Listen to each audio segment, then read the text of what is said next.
So good evening, everyone. So tonight I thought I'd do another more peculiar topic than what's usually done.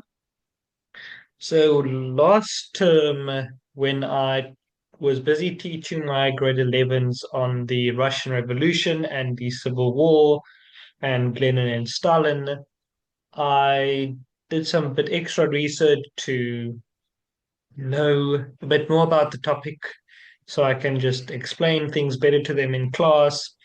And something I discovered while going down a rabbit hole was that there were South Africans that participated on the side of the whites in the Russian Civil War. Now, to give a bit of background, in March 1917, Nicholas II is overthrown in the February Revolution, and a provincial government takes control of Russia. And they struggle to maintain control, especially as Russia remains stuck in a very disastrous World War One. And later that same year, in November 1917, the Bolsheviks, led by Vladimir Lenin, seized power in the October Revolution. And they promised peace, land, and bread, and quickly pulled Russia out of the First World War. However, not everyone supported the Bolsheviks, and a civil war broke out between the Red Army Bolsheviks and the White Army, which was a loose group of monarchists, conservatives, liberals, and any other anti Bolshevik forces. So basically, if you were anti communist, that was the army to be in. And foreign powers included Britain, France, America, and other European nations also sent troops to support the White forces. Now, between 1918 and 1920, many South Africans volunteered to um, take part in this war on the side of the whites.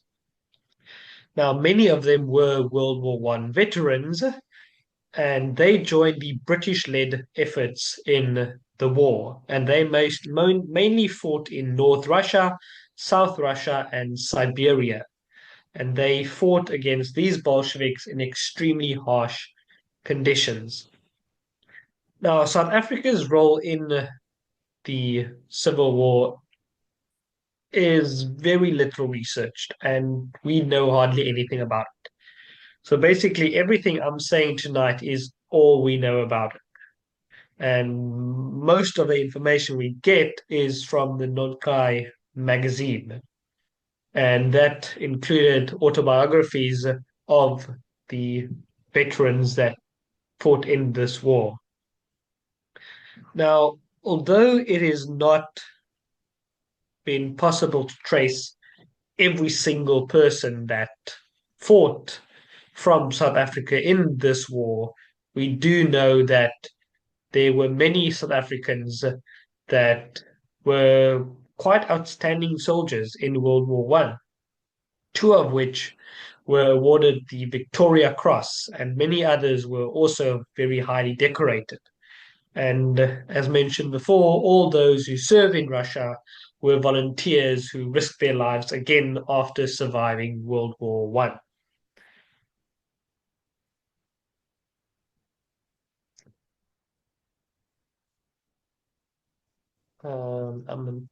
Oops.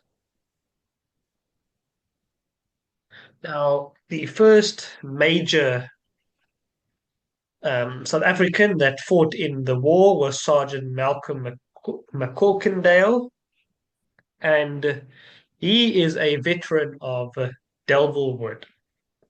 And he was wounded 5 times, and he was gassed 3 times during the course of World War One. Now, he told a newspaper reporter that he had seen a poster in the Southampton docks that said, "Russia needs men like you." So in Britain, they were specifically targeting those who had just came back from World War One. And he seized this call for more adventure and another fight and went on to serve for 14 months in Russia. He fought alongside the Cossacks on the Dwina River and in the Salamango forest, and also served with the British Machine Gun Corps. Next up, we have Captain Hugh Bousted. Now, he later in the war he became a colonel, and he wrote in his autobiography, The Wind of Morning, that while stationed in France, the South African Infantry Brigade had received requests for officers to serve in a mission supporting the White Russian armies against the Bolsheviks. And volunteers were required to complete an application form and were informed that they would be sent wherever they were needed.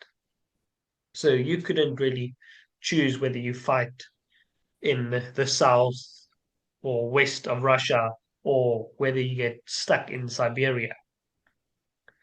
Now, Captain Bosteed volunteered at once and explained that he found the quote ardors and endurance and dangers unquote of the past 4 years stimulating in spite of the horrors he had witnessed on the Western Front. He served in South Russia, where he continued to wear his South African Scottish uniform. In sharp contrast, he noted that from generals down to the Plastuni troops, the typically dressed among the white forces consisted of little more than sacking and small caps that offered no protection from the sun. For at least half the men, there weren't even boots. Next up, Captain R. Beverley. He mentioned a more practical reason for continuing to serve after World War One, and he wrote this in a letter to his former commanding officer, Brigadier General F.S. Dawson. And Captain Beverley foresaw that officers with temporary commissions would have to revert to their substantive ranks after the war. And to avoid this fate, he wrote that he had, quote, anticipated it all by volunteering to stay on here in Siberia as long as possible.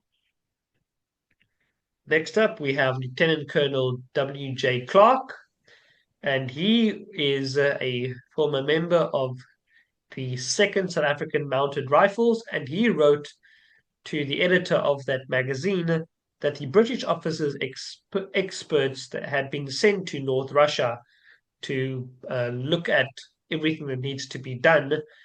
And Lieutenant Colonel Clark was told that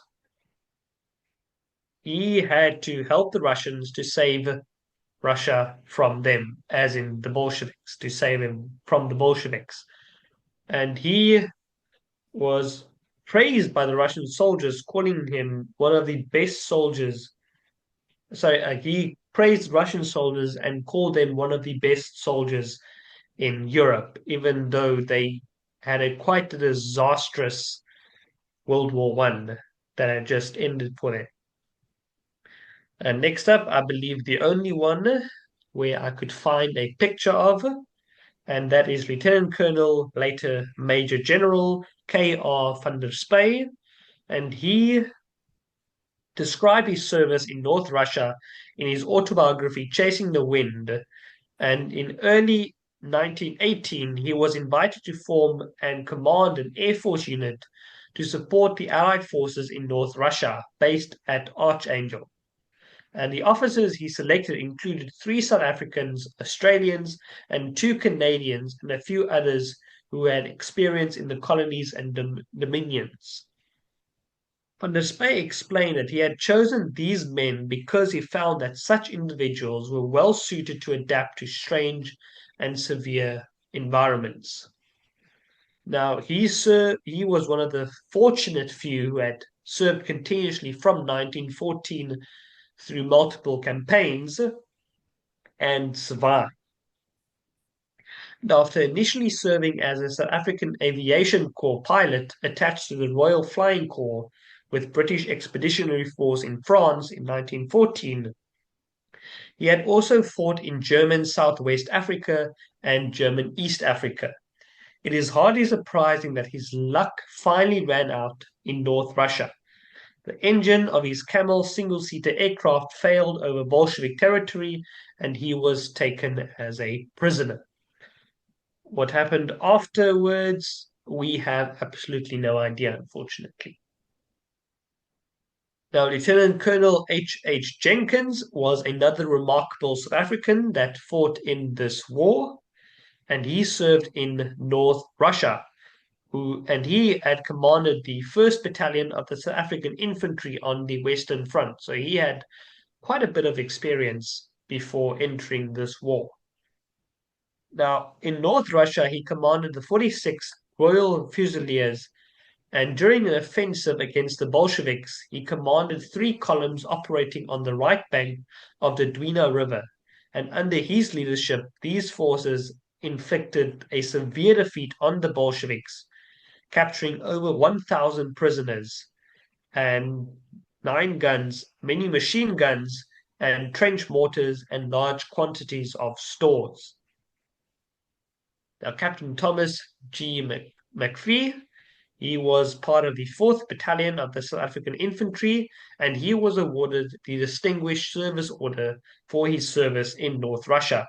According to the citation, on the 2nd of June 1919, he was near an 18-pounder artillery position on his way to an observation post when he collected and organized a group of disorganized infantry at that point. He then rallied more Russian infantry who had been thrown into confusion, and he led a counterattack against Priluk. The town was successfully recaptured along with all the guns, and the victory was attributed to Captain McPhee's marked gallantry and leadership ability. Now, despite the harshness of the Russian winter and the growing prowess of the Red Army, South African officers were able to make a valuable contribution to the operations of the Allied and White armies. Their contributions are well illustrated by the important posts they held and the numerous awards they received for their service.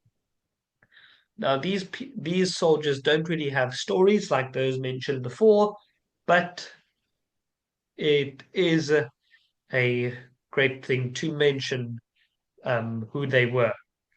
Now, these are some of the names I was able to find, and this includes Captain W.G. Albu of the RAF, Captain R. Beverly, Captain J.E.H. Bosteed, Contemporary Major C.M. Brown, Lieutenant Colonel W.J. Clark, Captain Dodson, Lieutenant Colonel F. Hazelton, Temporary Captain C. Featherstone, Major Fraser, and Lieutenant I.L. Green.